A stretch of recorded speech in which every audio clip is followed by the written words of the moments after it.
소방기술사 김일영입니다. 11번째 시간입니다. 오늘 또 차압 저연 설계를 위한 기초를 하겠는데요. 오늘은 출입문 개방력과 차압에 대해서 학습하겠습니다. 그럼 시작하겠습니다. 오늘 강의는 재현 계산 및 시뮬레이션 제3장 차압 재현 설계 기초, 부제는 67페이지부터 69페이지까지입니다. 출입문 제3절 출입문 개방력과 차압 관계 한 절만 하겠습니다. 또한 교재의 부록 중 357페이지부터 354페이지도 설명합니다. 출입문 개방력과 차압 관계입니다. 왼쪽 그림은 재현구역을 밀고 들어가는 출입문을 열 때 필요한 힘을 계산하기 위한 것을 모식한 도면이고, 우측 식은 그때 필요한 개방력을 계산하는 식입니다. 오늘은 이 식이 어떻게 나왔는지를 고찰해 보는 시간입니다. 여러 나라의 출입문 개방력을 정리해 본 것입니다.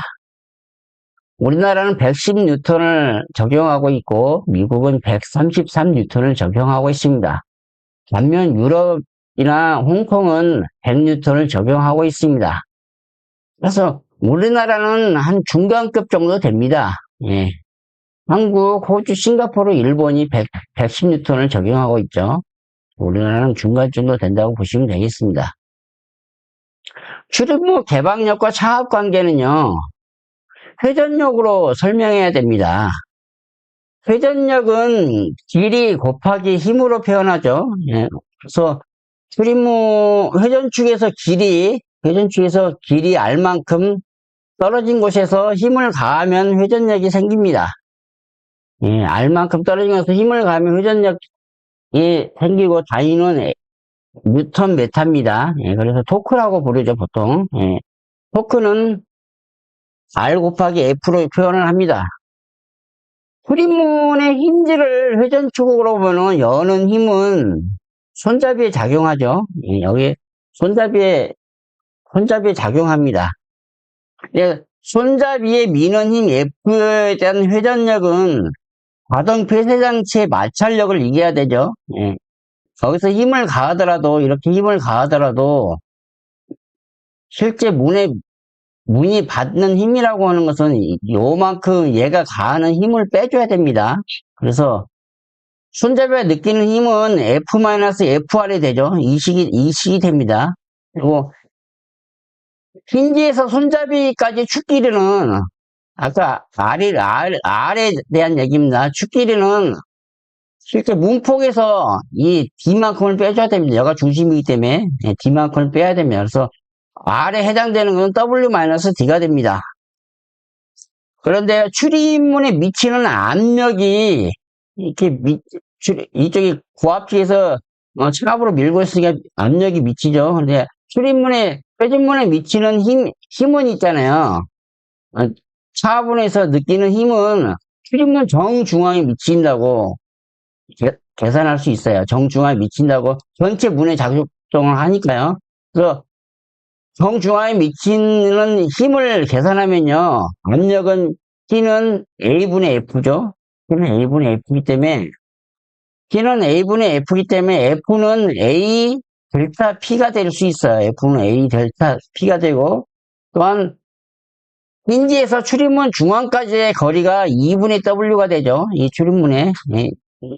그래서 2분의 W가 되면 그 힘이 평형을 이룬다고 봤을 때 식이 이제 되는 거죠. 그래서 두 개의 토크의 힘이 서로 일치하죠. 손잡이에서 미는 힘에 미치는 이 값하고 이렇게 밀고 있는 힘의 출입문에 미치는 힘하고 이렇게 똑같이 토크가 일치하는 거예요, 토크가. 그렇게 해서 정리를 하면은 이제 됩니다. 그래서 FR은 2분의 W-D, 2분의 W-D가 되고요. 이 식이 되는 거죠. 2분의 W-D, 이리 옮겨와서요. 그 다음에 위의 식은 WA 곱하기 델타 P가 됩니다. 그렇게 했는데 실제 출입문 상수를 적용해가지고 하면은 이제 KD, F는 FR 플러스 2분의 W 마이너스 2분의 KD, WA, 델타 P가 됩니다. 보통 상수는, 1로 보고 계산을 합니다. W가 문포이고요. 힌지가 회전의 중심이 되죠. 그래서 또한 힘은 벡터 개념이에요. 힘은 벡터의 개념이기 때문에 이 힌지가 어느 쪽에 붙냐에 따라서 FR이 플러스 값이 되기도 하고 마이너스 값이 될 수도 있습니다. 힘은 벡터의 개념으로 해석을 해야 됩니다. 그러면 우리 도어 클로저를 한번 볼까요? 이 도어 클로저가 KSF4505에 정해져 있는데요. 도어 클로저는 흐림은 시험도 무게에 따라서 보통 결정을 합니다. 1호에서 5호까지 있는데 문이 무거울수록 힘이 강한 거죠. 그래서 열리는 힘이 100뉴턴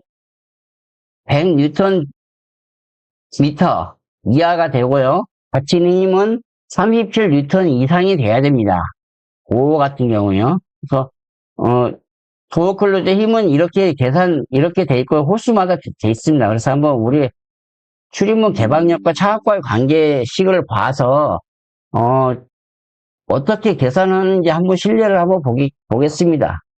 이건 이제 제가 보고서 책에서 나온 350페이지 나오는 내용인데요. 보고서에 기재했던 걸 그대로 옮겨 적은 겁니다.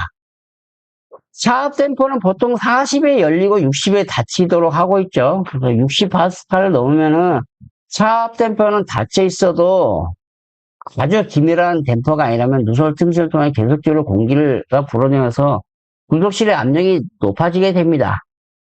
물론 과압이 되기 전에 적절한 과압 배출 장치를 해서 과압이 해소된다면 문제는 없어질 수도 있죠. 또한 계절적인 요인으로 연돌 효과로 인해서 겨울철에는 상층부의 과압이 발생하고 여름철에는 하층부의 과압이 걸릴 수 있습니다. 차 댐퍼가 기밀하게 완전히 닫혀도 출입문의 틈새보다 큰 승강기 문틈을 통해서 승강로, 그러니까 엘리베이터 피트로 들어온 공기가 유동하기 때문에 차압이 상승할 수 있습니다. 연돌 효과로 인해서요. 이런 것 때문에 차압이 상승돼서 60파스칼이 아니고 더 올라가거든요. 그렇게 올라가면은 이제 출입문에 압력이 미치죠. 그래서 잘못하면 110뉴턴이 초과할 수도 있는 겁니다. 그에 대한 설명을 하기 위해서 이걸 있는데요. 그래서 저 같은 경우는 75파스칼을 상한선으로 둡니다. 75파스칼을 110뉴턴 이 되는 상한선을 두고 한번 계산을 해봤습니다.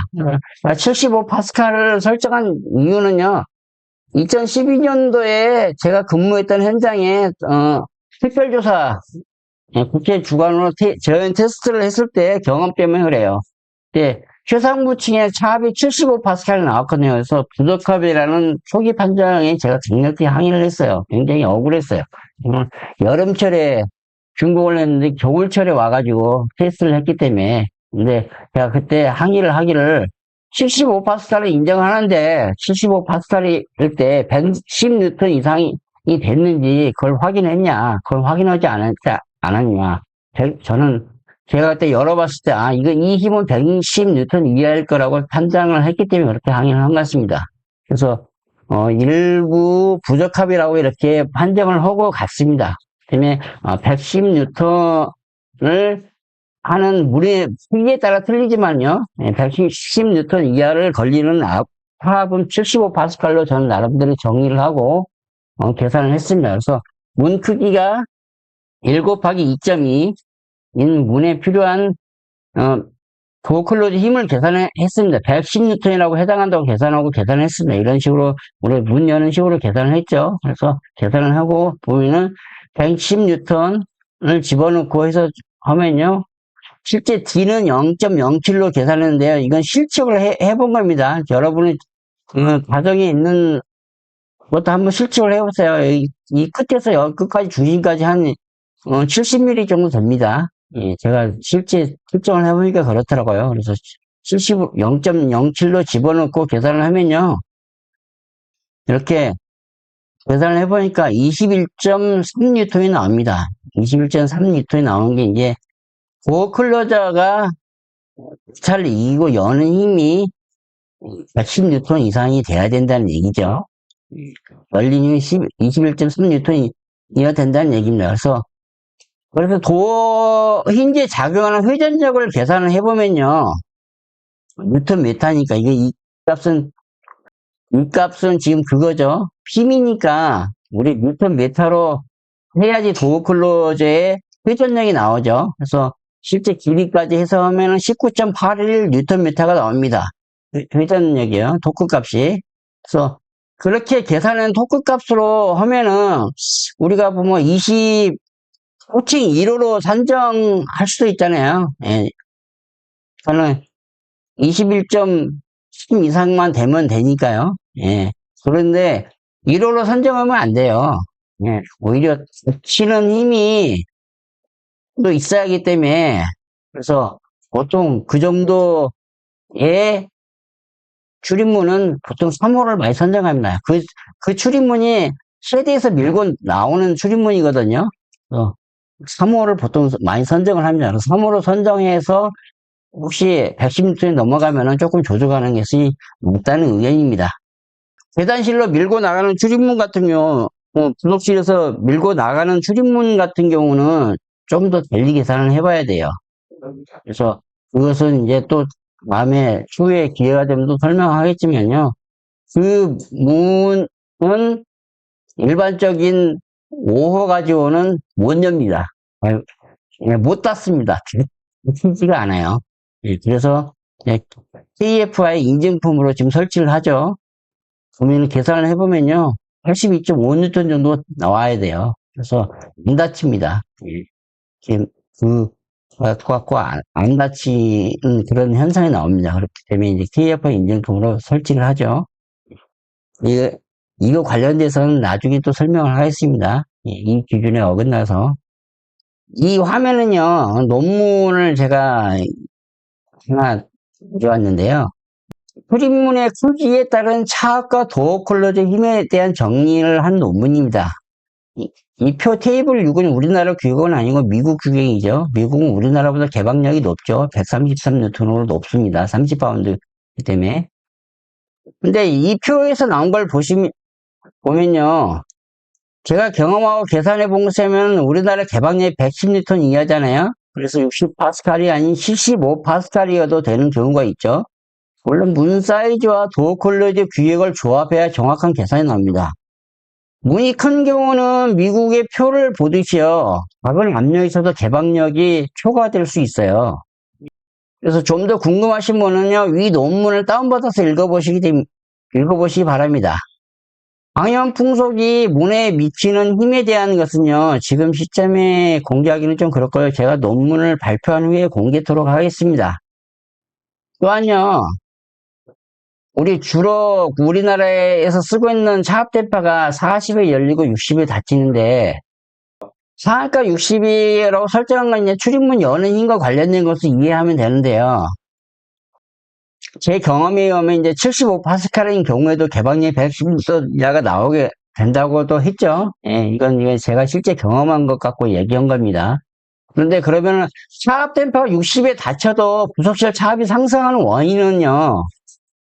제가 5가지로 구분을 해봤습니다. 그래서 첫째는 차압 댐퍼가 기밀성 때문에 그래요. 기밀성이 떨어지면은 닫혀 있어도 날개 틈새로 벽트나 승강로의 압력이 높기 때문에 날개 틈새 등으로 유입됩니다. 또한 송풍량이 과다할 경우도 차 부속실 차압이 상승해요. 그다음에 엘리베이터 문틈이나 계단실 문틈으로 높은 압력이 유입되기도 합니다. 그쪽이 압력이 높으면 무조건 높은 데서 낮은 데로 들어오니까요. 부속실로 들어오는 거죠. 그 다음에 과압 배출 장치를 미설치할 경우에도 부속실 차압이 상승합니다. 또한 겨울철 연돌 효과로 인한 상부층의 압력이 상승하기도 합니다. 오늘은 개연 계산 및 시뮬레이션 강좌의 11번째 시간으로 교재 67페이지부터 69페이지까지 진도를 나갔고, 또한 교재의 부록 중에서 352페이지에서 354페이지를 설명했습니다. 또한 이재호 교수님이 작성해서 발표한 논문도 살펴보았습니다. 차근차근히 힘과 토크의 관계를 생각해 보세요. 그러면 새로운 문제에 대한 해답도 찾을 수 있습니다. 무조건 외우지 마시고 왜 그렇게 되었나 고민해 보시길 바랍니다. 오늘은 이만 마치겠습니다. 감사합니다.